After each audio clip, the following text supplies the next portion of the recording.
All right, so we're going to pretend, and I'm going to use some numbers just to make this simple.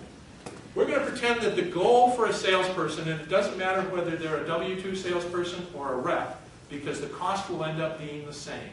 Okay? So let's pretend their goal, quota goal, is 1 million. See if I got the right number. Not too many? No, that's right. That's good. Yeah, that's right, isn't it? Okay, so their sales quota goal is $1 million.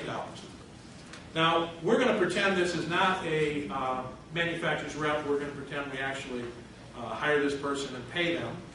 So we're going to say the base, and that might be a little high for this group. We'll make this a software company. Their base is $75,000.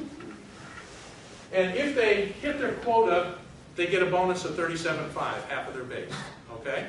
So then there's some travel and entertainment, and some fringe benefits, and some of those kinds of things. So my cost to get $1 million in new revenue is $150,000 for the price of the salesperson, their travel, entertainment, and those kinds of things. Making sense? Okay. Now here's where it gets really interesting. If you're Johnson & Johnson and you actually sell 10 hours in a week, or you're everybody else we've ever studied and you sell about an hour a week, here's what happens. Your cost per sales hour for Johnson & Johnson is $312.50 an hour. And if you're everybody else, your cost per sales hour is $3,125 an hour. So the important thing is, as we go back and look at the revenue roadmap, you know, this is one of those places where you just got to start saying no to some of the things we're doing today, because this is the result of what we're doing today. The cost per sales hour is so high. And as scary as this is the real scary part.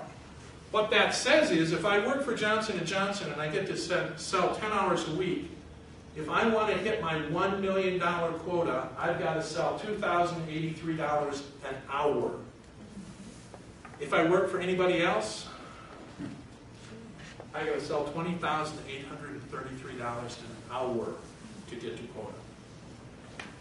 And most people are not that good. You know, a $1 million quota in a lot of industries isn't a big number. You know, maybe in some, you know, we can cut all this in half, but still, if you got to sell $10,000 an hour. So, being able to manage the difference between 1 and 10 will make a huge difference in any of your businesses. And for those of you who are really small, and you personally are this person, if we can get the chaos out of your business, you get to sell 3 or 4 more hours, and probably you get to keep most of the margin from the things you personally sell. So this is a really important piece, whether you got a little team or a huge team, is recognizing what that chaos really costs us.